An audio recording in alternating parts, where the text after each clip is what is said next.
You're watching the Battered Fans Network. Solana, the heater crap. Welcome everybody to episode 79 of the Battered Heat Fans Podcast. I am your host, Daniel Garland, and alongside me is the Daniel Solana. How are you doing, sir? I mean, the heater crap.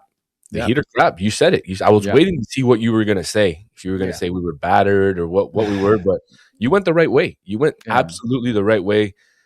Last night was awful, man. Last night was absolutely awful. From the tip-off, when the Heat got down 15-2 and they took a timeout, all the way to the end of the game when we just couldn't get a bucket all night. We just couldn't get a bucket, and we played absolutely no defense.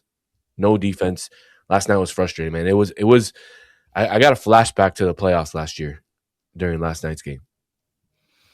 We talked about it on the last episode when we beat these same Cavs in Cleveland.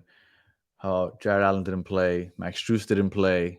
We saw the difference today, and the fact that they were on the second night of a back-to-back, and they looked like it to start the game, and then they woke up and they made a run. They made it a game, and then we toughed it out in the fourth quarter.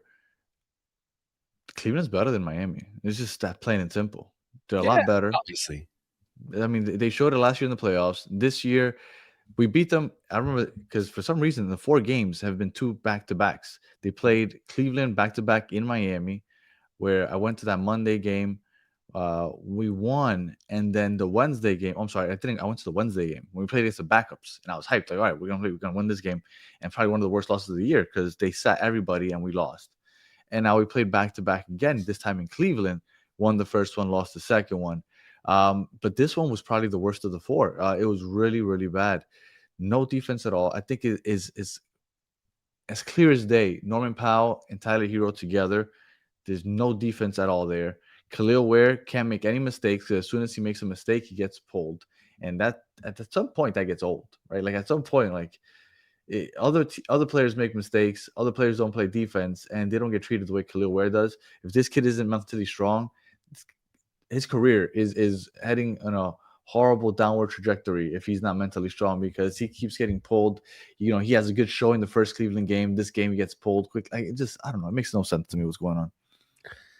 Yeah, man. I mean, nothing makes sense, right? Nothing makes sense with this Heat team. They go on a 7-game winning streak, then they go on a 5-game losing streak, then they beat Cleveland, then they lose to Cleveland. I mean, really nothing has made sense this entire season with this Heat team. You're waiting for some switch to finally turn on, right? You're waiting for the switch to turn on. You think it's going to turn on when they beat Cleveland on Wednesday. Then they just don't show up last night. I don't know, man. It's just so hot and cold with this Heat team, and it's like you're just waiting for something to happen, and it just never happens. And you know what the worst part is that if I tell you, hey, you're gonna play against Cleveland, and Donovan Mitchell is gonna score 6 points, he's gonna make 1 field goal, you feel pretty good. No, Max Strus. That one, Strus is gonna go 7 of 9 from 3. He had 20 some odd points in the first half. Like this game was over from the start. Like it's pointless to even go over this game because this game was over from the start. Bam didn't have a game. Nobody had a good game. The only one that had maybe a good game was Jaime. Maybe Jaime looked pretty good, but outside of that, nobody showed up. This Donovan, this Norman Powell, Tyler Hero tandem. There's no defense there. Donovan Mitchell, he never turns the ball over. He had 4 turnovers yesterday. It just, I don't know, man. It just all sorts of bad. And then you told me Khalil Ware, the biggest plus minus of the season, plus 32, and not effective yesterday. They put him in garbage time at that point. It just, I don't get it. I just don't get it. I mean, I don't get it either. I mean, that's why I said this is just a hot and cold season. It's just weird. I mean, the good news is you have Indiana coming up tomorrow. That should be a win as the Heat chase the 6th and the 5th and 6th seed. But the games are starting to dwindle, and you need to start getting some wins here. Like you have up there, Indiana, Philadelphia is going to be a tough game. Boston's going to be a tough game. And then schedule kind of cools off. You get Washington, you get a chance to to make some ground on Toronto, who's not going to be an easy game, and it's back to back in Toronto, and then you finish up with Washington and Atlanta. There's 3 or 4 winnable games, or games that you should win, and then there's 3 or 4 of games that you need to win that you're just not sure if they can win. That's interesting. I hadn't noticed. So the last 10 games, obviously we're down to 8 games, but it was 3 road games followed by 3 home games followed by 3 road games, and then the last one at home. So we got those 3 home games. Unfortunately, it's against Philadelphia and Boston, which are going to be good teams. It's going to be tough. Washington you should get. Indiana, like I told you, they're just going to show up and forfeit that game, so that's fine. And then you got the 2 Toronto games, and then you have to finish strong because Washington and Atlanta. Well, Atlanta's also playing well. This doesn't get easy. This doesn't get easy. No, it doesn't. Everybody's playing well except for the Heat. I don't have the standings up today, so let me look here. So Atlanta is in 6th place right now, and they've been really hot recently. They can move up as high as 5th, even 4th, because they're only. Oh no! They're much farther. No, they're too far behind. So they can move up as high as 5th with Toronto. You got the Sixers at 7th, Hornets at 8, Magic at 9, and with 1 loss, the Heat are back to 10. And you know what the best part is? The way it is lined up right now. Orlando's at 9, Miami's at 10.